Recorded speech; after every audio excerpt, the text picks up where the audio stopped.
semuanya, balik lagi di podcast Hima Bersa bersama aku Rasti Alir Sumawati dan partner saya, aku Emilia Rizkia. Nah, di sini kita akan bahas apa sih, Mel, kira-kira? Jadi di sini kita itu bakal bahas tema yang kemarin udah kita mention ya teman-teman di podcast sebelumnya. Kita bakal ngebahas mengenai mental health dan juga self acceptance. Teman-teman juga pasti udah nggak asing lagi kan dengan yang namanya mental health dan juga self acceptance. Oke, langsung aja nak. Kita punya materi yang keren banget nih, Mel. Dari mana, Mel? Dari mana ya? Jadi pembahasan kita mengenai mental health dan self acceptance ini juga didampingi dengan narasumber yang keren banget dan juga cerdas banget nih teman-teman. Oke, kita sambut saja dengan narasumber kita. Boleh perkenalkan diri, Kak Iva? Oke, terima kasih. Perkenalkan, nama aku Nur Abu Faramanulia. Teman-teman bisa panggil aku Iva. Aku lulusan dari Magister Psikologi Universitas Diponegoro tahun 2025 ini. Keren banget ya, Mel. Materi kita, pembahasan kita kali ini pasti bakal keren banget ya karena dampingin langsung dengan magister yang lulusan psikologi nih. Nah, oke Kak, jadi setelah aku baca mengenai self acceptance itu membahas mengenai psikologi humanistik dan juga psikologi positif. Nah, mungkin bisa Kak Iva jelaskan secara rinci dan juga detail apa itu psikologi humanistik dan juga psikologi positif. Oke, terima kasih banyak ya untuk Noli sama Resti untuk kesempatannya. Jadi aku sebenarnya pengen tahu dulu nih, kira-kira alasan apa sih kok sampai akhirnya topik ini tuh mau diangkat sama teman-teman di sini? Mungkin di era sekarang kan anak muda tuh mesti banyak emosional, terus gampang stres, terus dari lingkungan dia sendiri dan lingkungan luar dia, jadi mempengaruhi emosional dan penerimaan diri kita. Jadi kita penasaran ya dan mau membahas lebih lanjut nih Kak, karena kita kan perlu dampingan juga membahas mengenai yang sensitif seperti itu. Oke, mungkin ini ya karena di era sekarang itu kan teknologi ini ya berkembang secara pesat ya, yang mana hal-hal tersebut banyak yang bisa kita kontrol gitu kan. Nah, kayak penting nih sampai di hari ini tuh kenapa kita ngebahas soal self acceptance. Jadi benar yang tadi Emma udah sampaikan bahwa self acceptance atau penerimaan diri ini tuh berawal dari psikologi humanistik. Jadi di situ ada tokoh namanya Carl Rogers. Dia di situ menyebutkan kalimat bahwa unconditional positive regard, yang mana penting bagi individu ini merasakan adanya penerimaan entah dari dirinya sendiri ataupun penerimaan dari orang lain, seperti itu. Begitu juga ada tokoh namanya Abraham Maslow. Dia terkenal dengan piramida needs-nya atau kebutuhan. Nah, di situ kan ada 5 tingkatan. Di basic tingkat yang paling bawah itu ada kebutuhan untuk seperti makan, kemudian tempat tinggal, jadi kebutuhan dasar. Kemudian di tingkat kedua ini ada kebutuhan akan rasa aman. Jadi kan kita sebagai manusia kan butuh ya kita merasa aman hidup di dunia ini gitu. Dan yang ketiga itu ada kebutuhan akan rasa cinta yang bisa kita dapat dari lingkungan, support system, seperti itu. Nah, kalau kita ngebahas soal penerimaan diri ini nanti akan terkait di tingkat keempat sama kelima. Jadi ada kebutuhan esteem atau penghargaan diri, sama ada di tingkat yang terakhir aktualisasi diri. Kenapa sih sampai akhirnya tuh kita masih penting ngebahas penerimaan diri sampai hari ini? Karena yang seperti kita tahu ya, ternyata penerimaan diri itu menjadi sebuah kebutuhan yang sebenarnya harus kita penuhi. Di tingkat keempat ini kan ada esteem ya, penghargaan diri. Pasti di sini teman-teman ngerasa lebih senang bisa menghargai dirinya atau lebih oh ya udah biasa aja sama dirinya sebenarnya? Lebih senang menghargai diri. Iya, berarti kan kita lebih lebih senang ketika kita bisa menghargai diri kita sendiri kan, kayak gitu. Nah, ini nanti ngaruh di yang ke tingkat keempat ini. Jadi ketika kita udah bisa menghargai diri ini, cenderung kita menjadi manusia yang lebih percaya diri. Nah, ketika kita sudah bisa di tingkat keempat ini, memenuhi kebutuhannya ini, maka kita bisa lanjut di tingkat paling akhir, yaitu aktualisasi diri.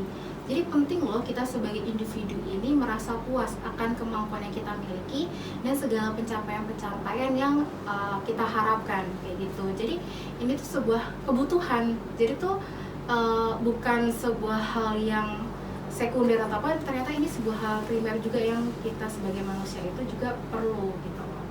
Nah, terkait juga sama psikologi positif yang tadi Emily sudah sebutkan juga. Jadi di situ ada tokoh namanya Rief. Dia di situ menjelaskan terkait psychological well-being atau kesejahteraan psikologi.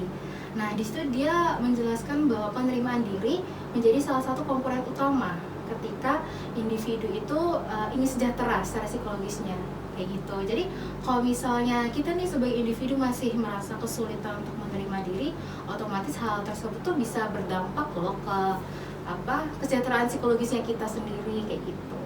Kurang lebihnya terkait dengan akhirnya kenapa sih penerimaan diri ini tuh penting untuk dibahas. Acceptance ini ya ada 5 tingkatan yang kalau diulas satu-satu tuh memang Penting banget. iya, di akhir juga ternyata gini loh gitu. Jadi menerima diri tuh nggak hanya yang ya udah kita nerima diri kita, ya udah padanya diri kita gini aja. Ternyata enggak. Menerima diri itu menjadi sebuah kemampuan yang dimiliki individu untuk menerima kondisi dirinya dan dan menyadari segala kelemahan dan kelebihan yang mereka miliki juga. Tadi kan udah dijelasin tentang penerimaan diri. Selanjutnya, kesulitan dalam menerima diri sendiri di era dewasa ini. Pasti kan ada penyebab dan dampaknya. Bisa dijelasin mengenai dampak dan penyebabnya sendiri? Oke, sebelum aku bahasnya aku pengen tanya nih ke teman-teman nih yang ada di depanku. Kan teman-teman di sini usianya sekitaran berapa? Udah 18 tahun plus ya berarti? Iya, udah. Iya, sudah ya berarti teman-teman di sini udah bisa dikatakan masuk di usia dewasa awal, betul kan? Nah, dari teman-teman sendiri dengan tadi penjelasan penerimaan diri yang aku udah jelasin, teman-teman merasa kalau diri teman tuh udah bisa menerima diri teman-teman atau masih merasa kesulitan? Kadang ngerasa kesulitan, kadang menerima diri sendiri. Ya mungkin untuk aku sendiri tuh kayak masih memaksakan diri sendiri untuk tanggap semua hal tuh positif gitu loh Kak. Jadi kayak ya memaksakan diri sendiri untuk ngeliat semuanya tuh positif. Gitu. Jadi masih belum sepenuhnya. Berarti masih bukan menerima segala hal tapi masih Jadi masih belum sepenuhnya. Berarti masih bukan menerima segala hal tapi masih mengusahakan itu tuh tetap positif semuanya gitu, sesuai gitu ya. Oke, nanti itu kita bahas lagi lebih dalam ya terkait kalau kita mengharuskan diri kita untuk positif terus, nanti kita bahas lagi ya. Ini kita ngebahas dulu terkait kita masih merasa kesulitan nih di masa dewasa awal ini. Kenapa kita sulit menerima diri? Sebenarnya kan kalau di teori psikologi itu kan masa transisi itu kan di masa remaja, yang mana kita mulai pencarian jati diri dan lain sebagainya gitu. Nah, hal tersebut tuh juga berperan ketika kita nanti dewasa, di umur dewasa awal itu kita bisa nggak sih menerima diri kayak gitu. Nah, itu pun faktornya bisa kita bagi ke 3. Jadi ada intrapersonal faktor, yaitu faktor dari dalam diri kita, kemudian ada interpersonal faktor, itu dari luar, sama ada sosial kultural faktor.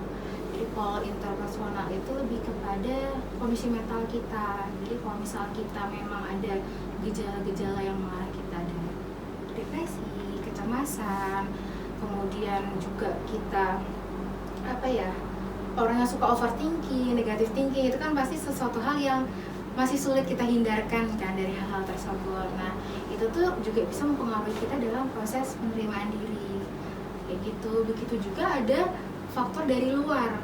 Nah, ini juga berperan penting nih, bagaimana lingkungan itu ternyata juga bisa membentuk diri kita loh gitu. Nah, yang paling utama itu memang dari keluarga, bagaimana orang tua tuh bersikap terhadap anaknya, penerimaan dari orang tua sendiri itu seperti apa. Nah itu berdampak dari anak itu mulai dilahirkan seperti itu, bagaimana orang tua menerima anaknya, kemudian pengasuhan dia dari kecil sampai dia beranjak ke dewasa, adakah pengalaman-pengalaman positif atau justru negatif. Nah hal tersebut tuh juga berdampak ketika individu dewasa awal ini tuh mulai berusaha untuk menerima dirinya kayak gitu. Jadi memang kita nggak hanya bisa ngebahas sekarang, tapi kalau emang psikologi tuh kita sering menarik hal-hal tersebut tuh ke belakang, karena memang apa ya, faktor dari pengalaman itu jauh berperan lebih besar, apalagi faktor pengasuhan dari keluarga gitu kan.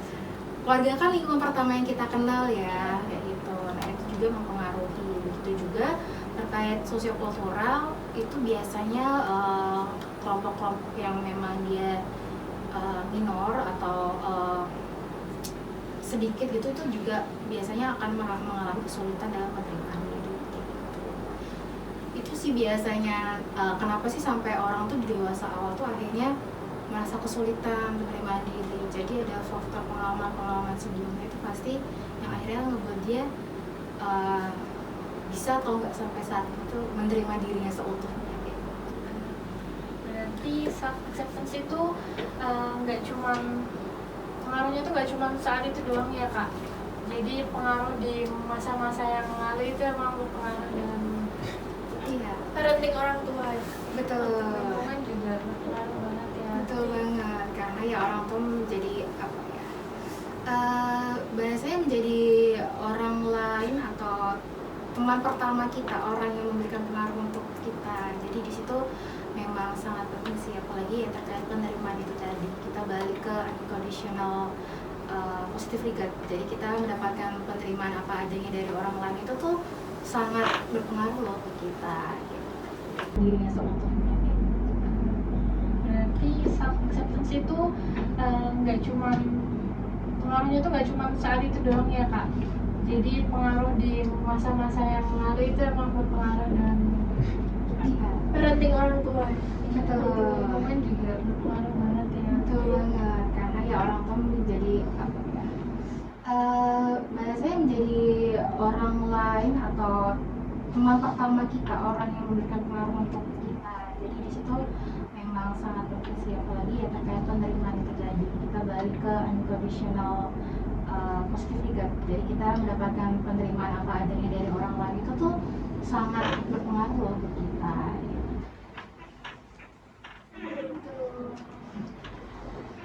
Ya apa Mel kira-kira yang Oh iya, tadi kan Kak Iba juga tanya gimana self acceptance aku tuh gimana sih gitu loh.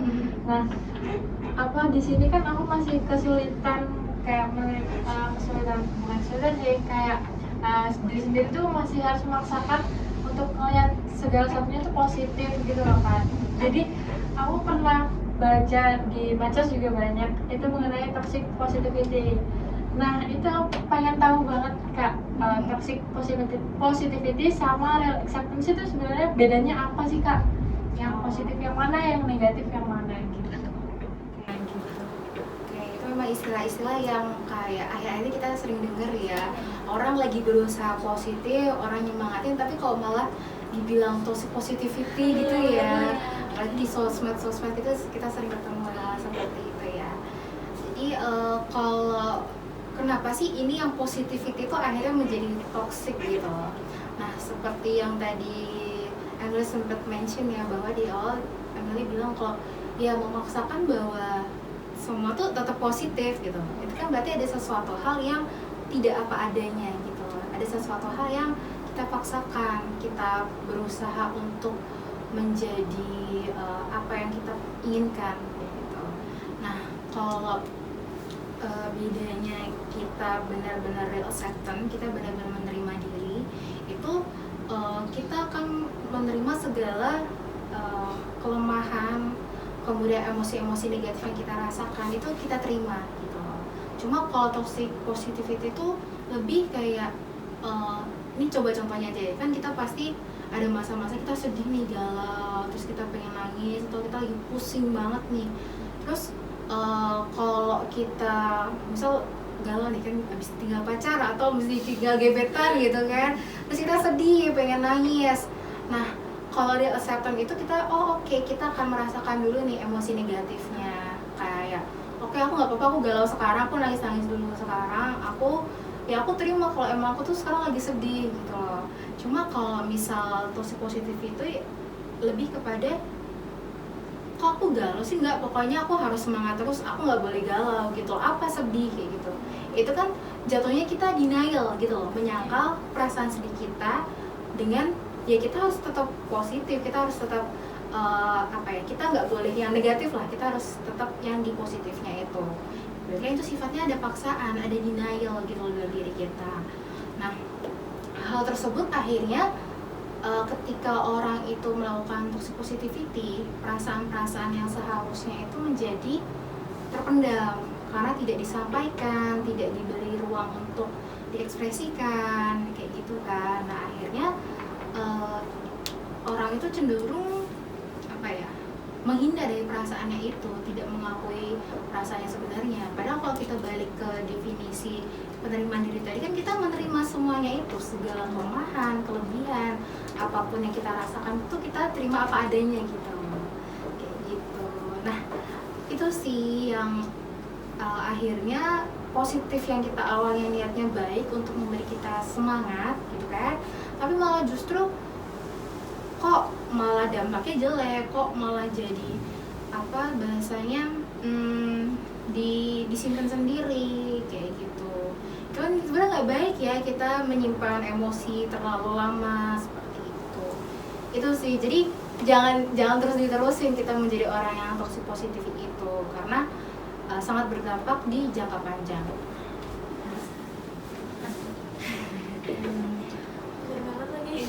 Gimana?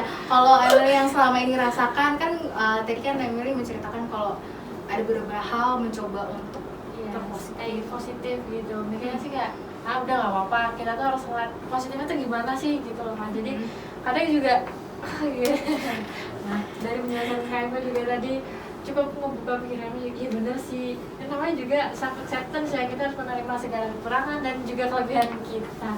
Benar-benar. Jadi kalau kita menerima diri itu kita kita belajar juga berdamai gitu sama apa yang kita hadapi. Otomatis karena ini kita membahas penerimaan diri ya, sebelum kita berdamai sama lingkungan ya kita berdamai sama diri kita dulu gitu. Kalau nggak dari diri kita mau mulainya dari mana? Nggak bisa kita mulai dari luar baru ke dalam gitu.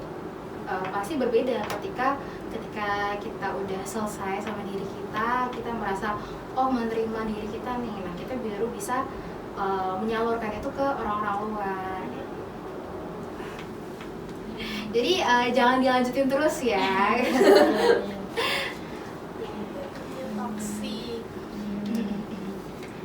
Selanjutnya saya mau nanya mengenai imposter syndrome.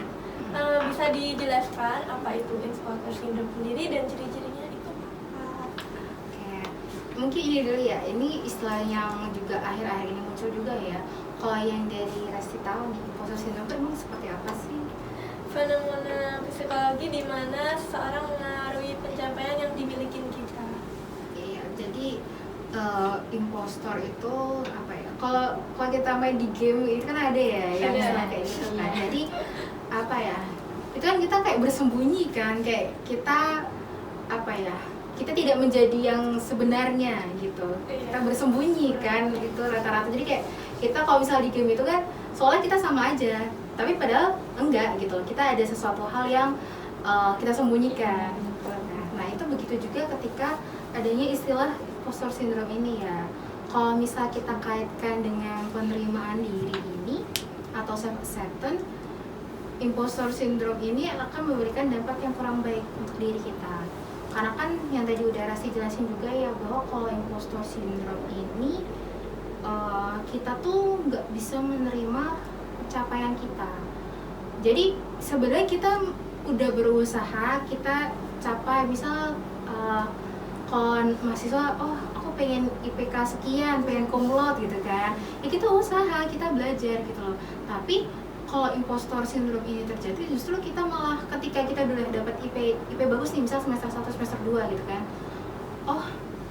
IP ku bagus, tapi kayaknya aku belum usaha kok, mungkin aku beruntung dapat nilai segini gitu loh. Iya, jadi kita tidak mengakui usaha yang udah kita lakukan gitu loh.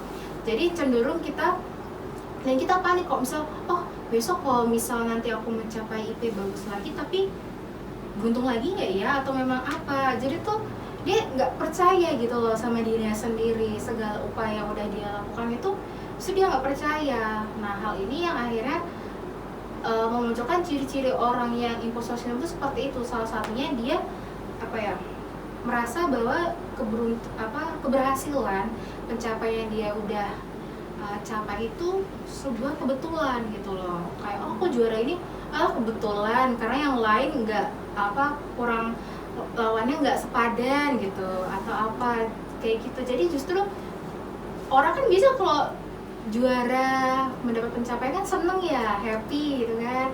Nah kalau dia punya imposter syndrome itu justru ya happy, cuma nggak percaya aja kalau dia melakukan gitu loh. Hal-hal kayak gitu yang akhirnya dia meragukan kemampuan dirinya sendiri kayak gitu. Nah itu nanti dampaknya ke penerimaan diri, otomatis ketika kita udah nggak percaya sama kemampuan kita ya kemudian itu juga mempengaruhi ke bagaimana kita menghargai diri kita juga. Kalau kita nggak bisa menerima diri, kalau kita nggak bisa menghargai usaha kita, kemudian kita nggak bisa menghargai segala hal-hal yang udah kita usahakan, nah itu pasti kita otomatis tidak bisa menghargai diri kita juga kayak gitu. Nah akhirnya ketika orang itu terus berada pada imposter syndrome itu suatu keadaan itu bisa mengarahkan ke kecenderungan yang depresi atau kecemasan berlebihan, kemudian perfeksionis yang berlebihan juga kayak gitu. Karena kan dia selalu merasa kurang terus pencapaiannya karena masih buntung kok, bukan karena aku belum usaha maksimal atau apa. Jadi dia akan terus merasa kurang. Nah itu kan memberikan dampak atau perasaan yang buruk ke diri kita kayak gitu. Kalau kalian berdua pernah ngerasain nggak di fase-fase kayak gini? Pernah. Oh pernah. Pernah. Itu karena kondisinya seperti apa waktu itu? Waktu itu kan aku Gitu.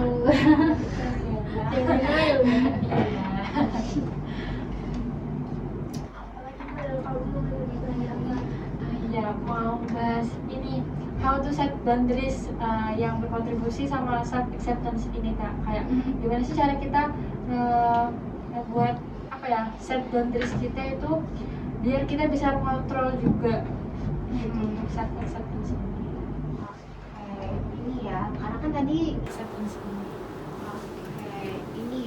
kan tadi kita bahas kan bahwa di penerimaan diri itu kan ada faktor dari lingkungan juga ya, ada interpersonal, hubungan kita sama orang-orang lain.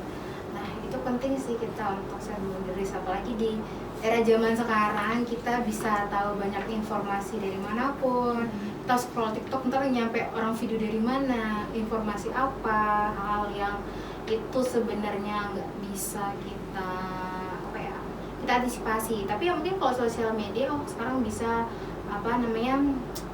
not interest dan somethingnya, itu kan menjadi sebuah bentuk boundaries juga loh. Kita seperti itu kan bisa kan kalau kita setting di sosial media kayak ada konten tapi kita nggak suka sama konten itu, kita bisa not interest akhirnya kayak gitu. Nah ini menjadi sebuah batasan juga, jadi kita tahu apa sih sebenarnya yang kita butuhkan sama apa yang tidak kita butuhkan untuk diri kita gitu. Jadi kalau set boundaries itu kita membatasi, kita memberikan batasan terhadap apa yang menjadi di lingkungan kita seperti itu. Jadi itu nanti bisa berhubungan dengan prinsip kita biasanya, karena kita tahu kita maunya apa, kita butuhnya apa. Nah ketika kita setting boundaries, misal nih kan kalau kita zaman kayak kuliah kayak gini kan, pertemanan ya itu menjadi menjadi sebuah hal yang utama juga gitu loh. Kan pasti orang sekarang agak kebingungan juga kalau misalnya dia nggak punya teman atau misalnya nggak punya peer atau geng yang kayak gitu yang mereka bisa menjadi teman kayak gitu. Nah ketika misalnya kita ketemu teman-teman yang awalnya asik nih, kita bisa nyambung, bisa ngobrol gitu. Ternyata ternyata kok semakin kesini isinya cuma ngomongin orang ya, kok semakin kesini kok ada iri-irian ya, kok kita saling ngomongin. Itu kan berarti kita udah ngerasa ada yang salah kan di pertemanan itu gitu. Nah, ketika kita tahu apa yang terjadi di lingkungan itu udah tidak sesuai sama kebutuhan kita, nah kita setting boundaries itu. Jadi kita memilih untuk tidak berada pada di pertemanan itu. Jadi kita tahu batasan kita, daripada nanti kita di pertemanan itu kita menambah emosi yang negatif terus, energi-energi yang negatif ngebuat kita capek karena ngomongin orang atau apa gitu kan. Jadi kita setting boundaries. Oh, karena aku nggak mau nih nanti masa ngomongin orang terus, masa kayak gini, aku mending cari teman yang lebih positif atau apa kayak, atau yang olahraga bareng atau apa. Jadi memberikan dampak yang dirinya tuh juga butuhkan kayak gitu. Nah, ketika kita bisa setting boundaries itu berarti kita punya self control atau self regulasi yang baik gitu loh. Jadi kita tahu maunya diri kita tuh apa, kita bisa membatasi diri kita itu seperti apa. Nah, ya itu kadang itu karena tadi butuh teman itu menjadikan kita susah setting boundaries gitu, menjadikan kita, kalau bahasa orang sekarang ini people pleaser, pasti tahu kan. Nah, yang mana kadang kita lebih mementingkan orang lain dulu deh gitu, karena saking kita takutnya gitu loh. Nah, itu kalau misalnya kita nggak bisa atau nggak punya self control terkait boundaries itu, kita akan menjadi orang yang seperti itu terus gitu loh. Kita akan susah untuk menegaskan nilai-nilai prinsip apa yang kita milikin kayak gitu. Begitu juga ketika kita setting boundaries kayak tadi, oh udah nggak mau nih pertemanan sama yang itu, nah kita akan menemukan relasi-relasi lain yang lebih sehat kayak gitu. Jadi penting nih kita kalau misal kita mau atau berkembang atau bertumbuh, kita tahu mau kita apa. Nah, terus kita setting boundaries, hal tersebut itu akan mendukung atau mempermudah kita dalam melakukan penerimaan diri gitu loh. Karena kan ya itu sama energinya gitu loh, sesuai apa yang kita butuhin. Jadi penting nih kalau kita sekarang untuk setting boundaries, entah dari lingkungan, pertemanan terutama, atau sosial media yang kita tahu banyak informasi di situ. Itu sih, karena kalau nggak kayak gitu kita akan kebingungan. Justru itu akan membuat kita juga bisa kebingungan identitas diri kita mungkin, karena kita ngikut sini ya kan, biasanya kayak gitu. Nanti nggak jadi diri sendiri. Nah betul, itu malah menjadi membentuk pribadi-pribadi baru yang identitas baru sih, bukan pribadi, identitas baru yang kita malah jadi bingung gitu loh, kita mau ke arah mana, ngebuat kita sebenarnya mau apa sih, diri kita tuh maunya apa gitu. Nah itu bisa membuat kita kebingungan kalau kita nggak bisa setting boundaries di lingkungan kita. Itu kita harus mencari yang frekuensi. Betul. Penting juga ya setting boundaries ya, biar nggak jadi tempat pleasure juga sih. Selanjutnya kan tadi udah dijelasin mengenai Kebaikan untuk dirinya. Secara dasar mungkin kita sudah melakukannya ya, walaupun nggak setiap hari. Oh iya Kak, aku mau tanya juga, tadi kan Pak mention mengenai self criticism atau mengkritik diri sendiri. Nah, itu kalau misalnya kita kan mungkin kita sudah melalui hal ini dan nggak sengaja kita nyeletuk, gimana sih kok hari ini tuh kayak gini. Nah, kalau misalnya kita kayak gitu terus mungkin terlalu sering, itu bisa berpengaruh juga ya terhadap self-acceptance itu ya? Iya, karena kan kita kalau mengkritik kan berarti kita nggak bisa menerima ya apa yang terjadi di hari itu kan, kayak kita masih seharusnya biasanya kayak gitu ya.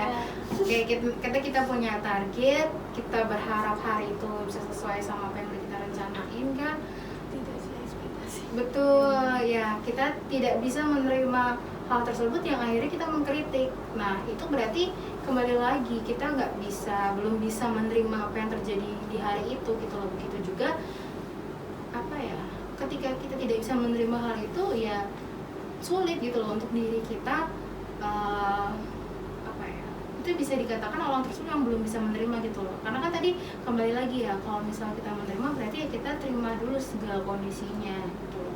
Dan gimana sih ibarat kata nih, kita ini ada sebuah apa ya, gelas, terus kita kasih yang negatif terus, itu kan lama-lama kan yang keisi ya negatif terus kan. Gimana kita bisa menjadikan gelas ini isinya lebih positif kalau yang emang kita masukin aja yang negatif terus kan, kayak gitu. Beda kalau kita kasihnya afirmasi positif gitu, kita itu tadi kita memberikan compassion ke diri kita. Nah itu pasti kita akan lebih mudah dalam menerima diri, menerima hal-hal yang sedang kita hadapin juga, kayak gitu. Itu sih contohnya tadi. Jadi tahu Gitu. Memang ya bisa dikatakan ya menerima diri ya balik ke tadi, bukan hanya menerima ya udah aku gini gitu. Ya enggak, banyak proses juga yang mempengaruhi di penerimaan diri itu tadi. Mungkin untuk ngobrol-ngobrolnya nih, kita udah banyak banget ya ngobrol-ngobrol, talking nih mengenai self-acceptance di era sekarang. Nah, mungkin habis ini kita lanjut ke sesi Q&A, karena teman-teman juga banyak ya yang bertanya di link yang udah kita sebar sebelum hari podcast ini. Tapi yang kita bacakan untuk pertanyaan nanti mungkin hanya beberapa saja. Oke Kak, jadi ada yang bertanya nih, bagaimana caranya menerima diri kita di tengah lingkungan atau society yang konservatif, dan di saat kita sudah menerima diri kita malah mendapat penolakan dari masyarakat karena dianggap berbeda dari orang normal. Oke, pertanyaannya cukup kompleks ya. Dia udah berusaha menerima tapi lingkungannya nggak mendukung. Gitu ya. Pertanyaan cukup akan rumit ya kita bahas, karena kita kembali ke memang proses ya, kita nggak hanya tentang diri kita tapi ya ada pengaruh juga dari lingkungan gitu kan. Kayak kalau pertanyaannya seperti itu, ini sih kan kembali lagi kita ke lingkungan ya. Terus di situ dia bilang dia sudah berusaha untuk menerima dirinya, tapi ternyata lingkungannya tuh nggak bisa mendukung dan ngebuat dia jadi kurang percaya diri. iya, dan dia malah justru merasa tadi Beda ya, Merasa berbeda. Nah itu berarti gini, mau nggak mau orang tersebut itu bisa coba melakukan evaluasi diri juga. Apa sih sebenarnya yang ngebuat akhirnya orang sekitarnya tuh melakukan penolakan terhadap dirinya kayak gitu. Nah kira-kira hal-hal tersebut yang mungkin gak bisa diterima atau kurang bisa diterima dari lingkungan, yang akhirnya ngebuat lingkungannya itu gak bisa menerima dia gitu kan. Nah memang mau gak mau, jika memang hal-hal tersebut memang tidak sesuai dengan nilai atau norma masyarakat, itu kan sesuatu yang memang kita tidak bisa paksakan ya, sudah terkait masyarakat. Kembali lagi, apalagi misal dia di lingkungan yang ya memang apa ya, hal yang atau dia percayai itu tuh minoritas di situ loh, atau hal tersebut memang mungkin menurut lingkungannya tidak sesuai norma. Nah hal itu tersebut memang tidak bisa kita paksakan gitu loh. Pilihannya ya dia tetap melakukan penyesuaian diri, yang mana kita harus tetap apa ya, bahasanya ya ini apa, menjadi bunglon kalau kata orang-orang. Jadi kita menempatkan di mana diri kita berada. Misal kalau kita lagi ada di lingkungan masyarakat tersebut, ya bukan berarti kita nggak menerima diri kita, ya kita menyesuaikan apa yang ada di masyarakat tersebut gitu loh. Kalau misalnya yang menurut dia hal-hal yang tidak diterima itu menurut dia masih sebenarnya ini bisa, oh ya udah, memang mau nggak mau kita juga harus menerima itu gitu loh. Kita juga menerima bahwa orang lain tuh nggak pasti bisa menerima apa yang dia terima juga. Nah itu pilihannya ya dia tetap menyesuaikan diri atau dia bukan pergi sih, dia tidak lagi di lingkungan tersebut gitu loh, karena itu kan dia juga bilang kan membuat dia berdampak juga kan ketika dia sudah menerima diri lingkungannya ternyata seperti itu. Jadi ya kalau nggak kita evaluasi diri tersebut ya kita tetap harus menyesuaikan juga kayak gitu. Jadi nggak hanya ya itu kita kayak gini, kita maunya gini ya nggak bisa juga gitu kan. Tetap kita memegang nilai-nilai atau norma-norma masyarakat yang berlaku di situ juga. Kira-kira terjawab nggak nih sama pertanyaannya? Semoga aja terjawab ya. Soalnya Kira-kira terjawab nggak nih sama pertanyaannya?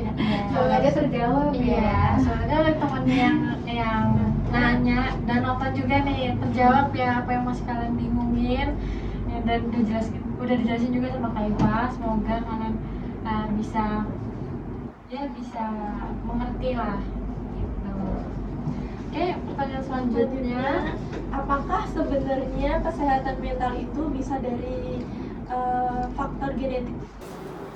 Oke, kalau masalah kesehatan mental kan memang pembahasannya luas ya. Ada banyak hal yang kita bahas di situ. Nah, untuk beberapa gangguan psikologis memang ada yang memang pengaruhnya dari genetik bawaan tuh ada, tapi itu sebagian kecilnya juga, karena rata-rata misal kayak gangguan skizofrenia atau apa, nah itu akhirnya juga berpengaruh bagaimana ketika orang tua itu mengalami gangguan dan mengasuh anak, itu pasti juga akan mempengaruhi bagaimana orang tua tersebut melakukan pola asuh ke anak tersebut kayak gitu. Bukan lebih ke genetiknya, tapi memang faktor lingkungan yang membentuk juga kayak gitu. Tapi banyak hal yang akhirnya juga bisa mempengaruhi kesehatan mental kita gitu. Jadi memang ada beberapa gangguan yang sifatnya memang ini ya dari genetik ya, bawaan dari orang tua, tapi itu juga belum banyak gitu, karena sebagian besar yang kita temui ini memang rata-rata itu dari lingkungan, dari pengalaman-pengalaman individu tersebut selama hidup gitu, yang akhirnya mempengaruhi bagaimana kondisi psikologisnya dia kayak gitu. Aja menjawab juga ya, karena itu sih kalau kita bahas kesehatan mental memang luas banget ya. oke, ada pertanyaan ketiga, pertanyaan terakhir nih. Udah panjang banget ya pertanyaannya. Saya bacain pelan-pelan ya. Jadi pertanyaan itu, Indonesia lagi ada di tahap mau menuju Indonesia emas, dan memang saat ini banyak generasi muda yang diprediksi akan menjadi pemimpin di masa depan nanti. Condongnya anak muda sekarang tuh rapuh, terlalu berperasaan katanya, dan sebagainya. Gak jarang juga banyak istilah mental health yang diketahui anak muda sekarang.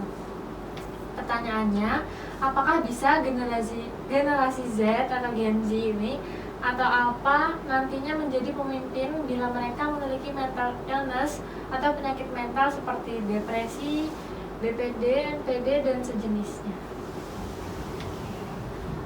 Oke, cukup kompleks dan luas lagi kita membahas Indonesia ini ya. Oke, karena ya memang betul ya, dia bilang bahwa semakin di era sekarang ini kita semakin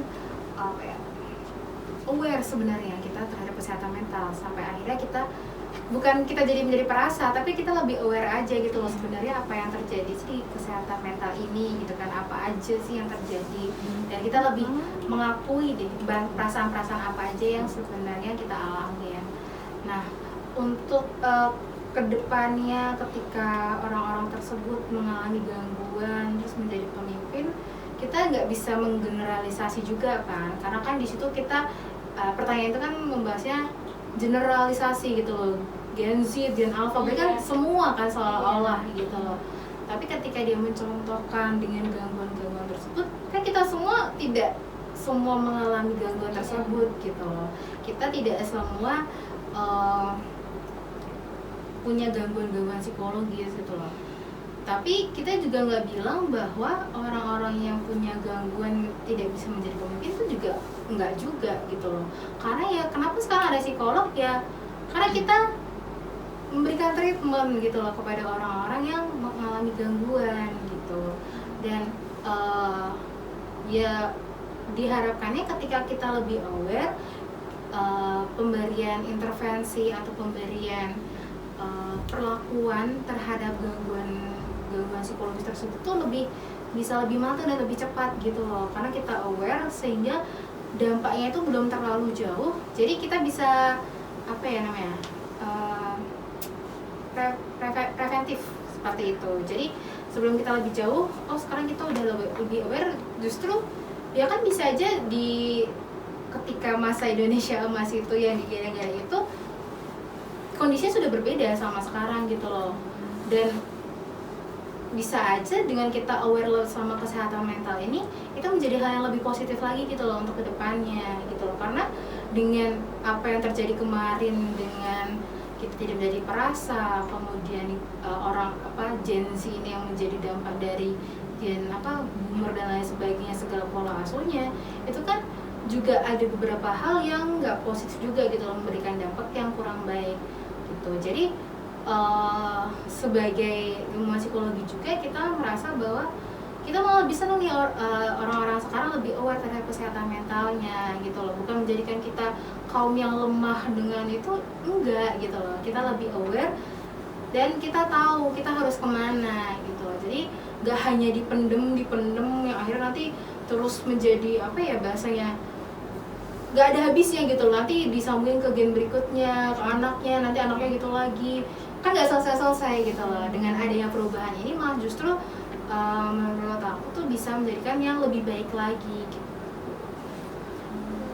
Jadi kita tidak mengatakan orang-orang yang memiliki gangguan itu nggak bisa, kita juga nggak bisa seperti itu juga gitu. Karena kan kita ada treatment, kita ada banyak hal lah yang kan kita juga nggak bilang orang yang punya gangguan psikologis itu kan tidak mampu untuk mencapai hal-hal yang berhasil juga, itu kan kita juga nggak bisa seperti itu gitu sih. So aja menjawab ya Kayaknya kompleks juga ya. kayak gitu sih kurang lebihnya. Oke, ada pertanyaan ketiga, pertanyaan terakhir nih. Udah panjang banget ya pertanyaannya. Saya bacain pelan ya. Jadi pertanyaan itu, Indonesia lagi ada di tahap mau menuju Indonesia emas, dan memang saat ini banyak generasi muda yang diprediksi akan menjadi pemimpin di masa depan nanti. Condongnya anak muda sekarang tuh rapuh, terlalu berperasaan katanya, dan sebagainya. Gak jarang juga banyak istilah mental health yang diketahui anak muda sekarang. Pertanyaannya, apakah bisa generasi Z atau Gen Z ini atau apa nantinya menjadi pemimpin bila mereka memiliki mental illness atau penyakit mental seperti depresi, BPD, NPD, dan sejenisnya?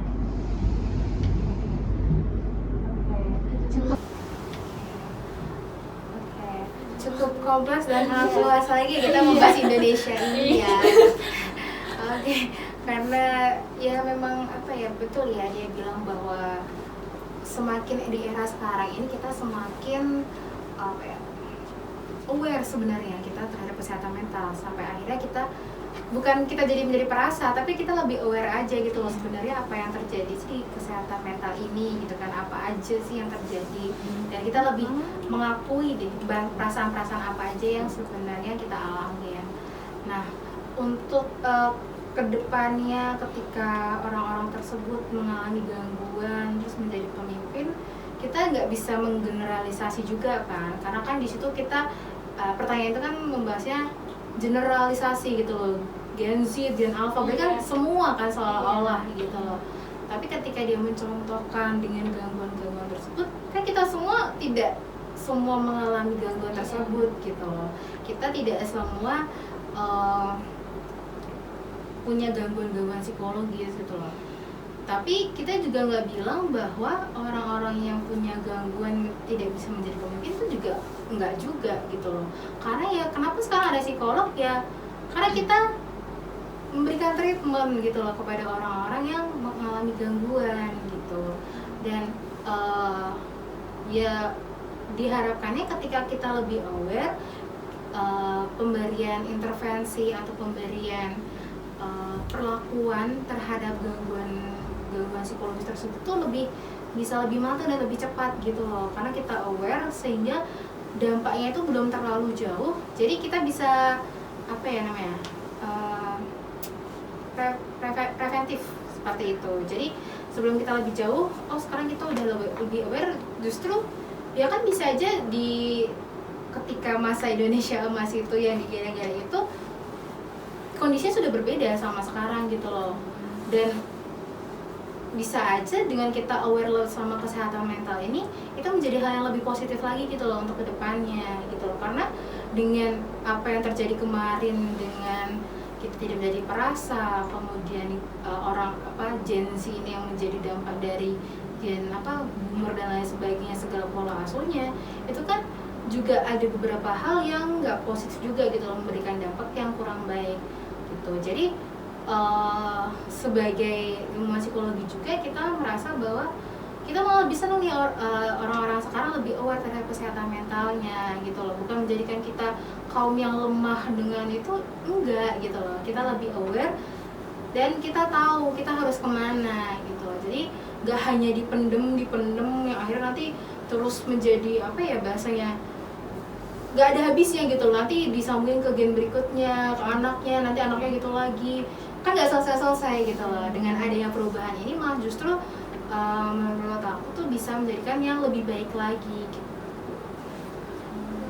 Jadi kita tidak mengatakan orang-orang yang memiliki gangguan itu nggak bisa, kita juga nggak bisa seperti itu juga gitu. Karena kan kita ada treatment, kita ada banyak hal lah yang kan kita juga nggak bilang orang yang punya gangguan psikologis itu kan tidak mampu untuk mencapai hal-hal yang berhasil juga, itu kan kita juga nggak bisa seperti itu gitu sih. So aja menjawab ya Kayaknya kompleks juga ya. kayak gitu sih yang lebihnya. Untuk yang nanya nih, kamu pengennya sangat terbuka ke depannya banget ya, sampai mikirin Indonesia ke depannya tuh gimana sih kalau generasi itu seperti ini gitu. Berarti aware banget ya dia, karena sudah berpikir matang untuk kedepannya itu seperti apa. Masih ada satu pertanyaan lagi dari teman-teman yang udah tulis pertanyaan di kolom Q&A di Instagram Hima Persandiri, yaitu bagaimana cara menghilangin rasa trauma dari kecil yang sumbernya itu dari kelakuan orang tua sendiri. Ini memang ini memang ya mau gak mau memang kita bahas karena tadi emang dia juga memberikan dampak ya, bagaimana kita sekarang sebagai dewasa awal melakukan proses penerimaan diri gitu kan, yang mana pengalaman ketika pengasuhan dari kita kecil ya orang tua tuh sangat berpengaruh membentuk kita di dewasa awal nanti. Jadi pertanyaan gimana cara ngilangin traumanya ya? Iya. Ke psikolog. Simpelnya kan gitu ya, karena sekarang emang ada ke psikolog gitu. Cuma psikolog itu adalah ketika kita memang ngerasa kita udah nggak mampu membendung semuanya gitu loh. Karena kita sebagai ilmuwan psikologis, apalagi para psikolog yang memang dipersiapkan untuk itu, jadi kita lebih tepat lah penanganannya kayak gitu. Tapi ketika kita mandiri, kita mencoba untuk mencerna semua ini sendiri dulu, balik lagi ke ini, kita menerima semuanya itu dulu, kita menerima segala kesedihannya, kita menerima perasaan.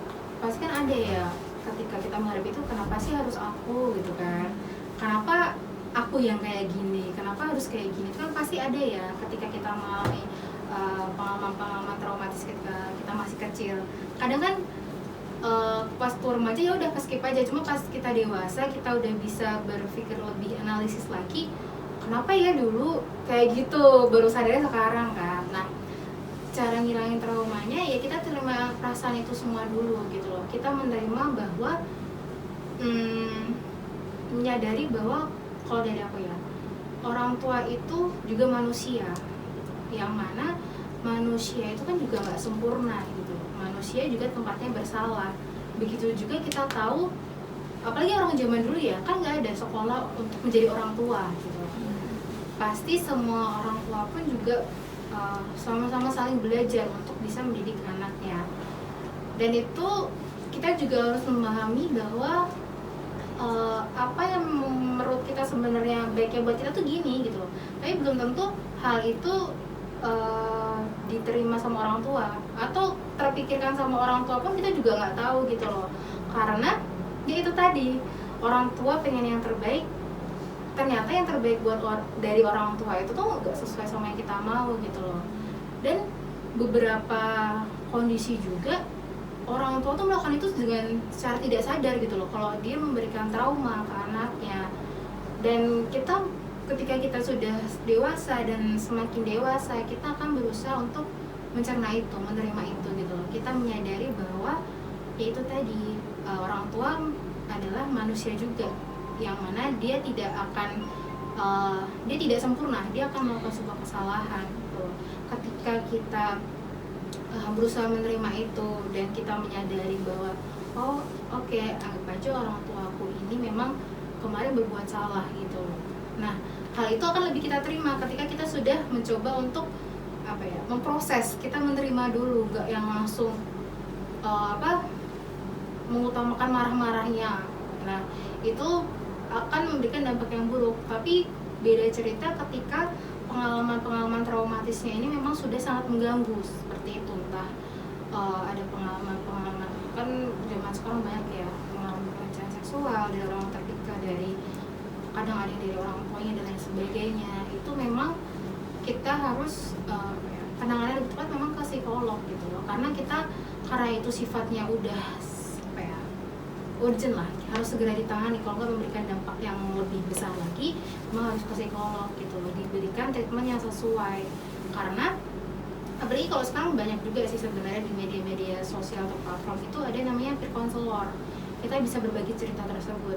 Kalau kita memang hanya butuh untuk saling bercerita, mengungkapkan, kadang kan trauma itu kan kependem, hanya butuh untuk dikeluarkan semuanya, perasaan yang negatif itu, kekecewaan semuanya itu. Kalau kita memang hanya sebatas butuh untuk diluapkan, kita menemui konselor, mungkin kita bercerita ke orang yang sudah kita percaya. Tapi kalau traumatisnya memang sudah sangat berdampak dan memang tidak hanya bisa diselesaikan dengan kita bercerita, kita meluapkan emosinya, kita memang harus ke psikolog gitu. Kita mendapatkan treatment yang lebih sesuai sama apa yang memang terjadi di kita. Kompleks ya bahasanya. Iya. Gitu. Dan ya untungnya sekarang tuh ke psikolog udah bukan menjadi sesuatu hal yang tabu sih. Maksudnya kan orang zaman dulu tuh sampai ngumpet-ngumpet gitu loh ke psikolognya, karena saking dikiranya oh yang ke psikolog orang yang ke poli jiwa dan sejenisnya itu tuh berarti gangguan jiwa. Kalau dulu kan sempat ada kayak gitu kan. Tapi untungnya sekarang ya itu, karena kita udah lebih aware, jadi ke psikolog pun bukan sesuatu hal yang harus disembunyikan gitu loh. Kayak gitu. Berarti kita sadar sama kebutuhan psikologis kita, malah itu justru lebih baik lagi.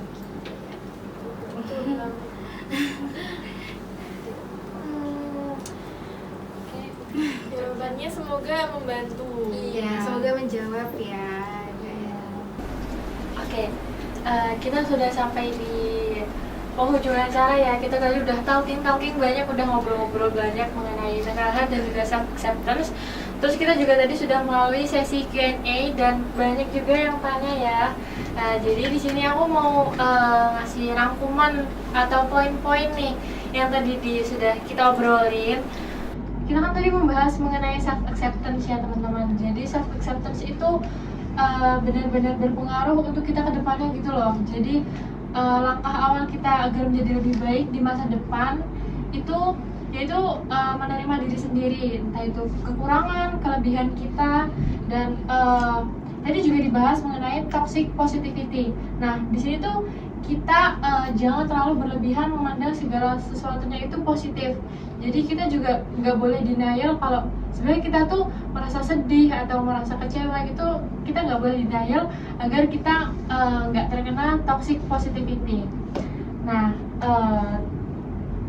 self acceptance itu juga berpengaruh dari lingkungan ya teman-teman.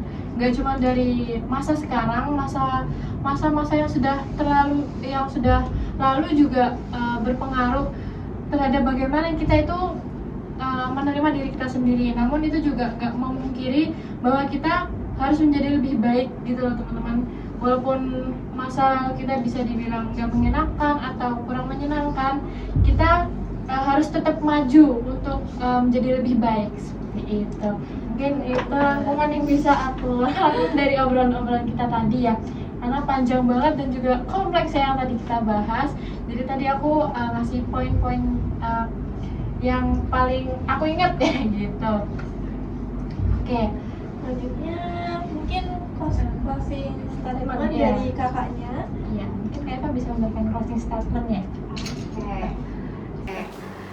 Setelah tadi kita ngebahas banyak ya terkait penerimaan diri, jadi reminder nih buat kita sebenarnya bahwa proses penerimaan diri ini tuh nggak yang instan gitu, nggak yang 1-2 hari kita bisa mencapai itu gitu. Tapi penerimaan diri ini adalah sebuah perjalanan, bukan tujuan akhir, yang mana setiap kita menjalani kehidupan ini, proses penerimaan itu akan terus kita lakukan. Entah proses diri kita menerima segala perubahan yang akan kita hadapi ketika kita hidup nanti, begitu juga ketika kita menghadapi suatu hari, oh aku merasa aku mampu hari ini, aku kuat, tapi ternyata besok, oh aku lelah, aku menyerah, aku pantang menyerah. Nah, kita valid untuk merasakan kedua hari tersebut gitu loh. Ketika kita menerima diri, berarti kita jujur terhadap perasaan kita memeluk segala kekurangan kita, kelemahan kita, dan kita penting untuk menghargai segala usaha yang kita udah lakukan dan menghargai setiap langkah-langkah kecil yang kita lakukan juga di sampai hari ini gitu. Dan kita tidak perlu menjadi yang sempurna untuk bisa dihargai, terutama dari diri kita sendiri. Kita cukup memberikan ruang untuk diri kita bertumbuh, kita memberikan waktu untuk kita sembuh, dan menjadikan segala keberjalanan ini adalah proses pendewasaan. Jadi you are already enough even as you are grow. Jadi ketika kamu tumbuh, kamu tetap bisa menjadi orang yang sempurna di mata diri kamu sendiri. Kayak gitu. Keren banget, reminder yang sangat menyentuh hati banget ya. Banget. Mungkin dari Rasi ada closing statement buat teman-teman nih. Buat teman-teman di rumah, mungkin bisa menerima diri sendiri dulu dan menyayangi diri sendiri dulu. Dan mungkin faktor dari luar juga nggak usah dipendam sendiri. Kalian juga bisa cerita ke teman kalian ketika kalian membutuhkan apa yang ingin kalian ungkapkan. Jangan merasa diri kalian tuh bisa sendiri, tapi di samping kalian tuh kalian punya orang yang bisa kalian percaya lah. Juga nih dari closing statement dari Rasia. Dari aku mau menyampaikan closing statement mengenai tema yang kita bawakan hari ini, yaitu self acceptance. Untuk teman-teman yang mungkin masih belajar untuk menerima diri sendiri, kalian keren banget teman-teman, karena itu tuh juga nggak mudah, karena ya mungkin efek dari masa lalu masih ada yang membekas di hati. Namun kalau kalian mau belajar untuk menerima diri sendiri, itu kalian sudah keren banget. Dan walaupun belum bisa selesai hari ini, kalian bisa, itu waktunya panjang kok sampai kalian benar-benar berkembang sepenuhnya gitu. Mungkin dari aku Cukup. Terima kasih kepada narasumber yang keren banget tentunya kali ini, podcast kedua yaitu Kak Liva. Pembahasannya yang bermutu banget dan pastinya bisa membuat kita jauh lebih baik ke depannya. Mungkin dari kita berdua cukupkan. Oh, hell no!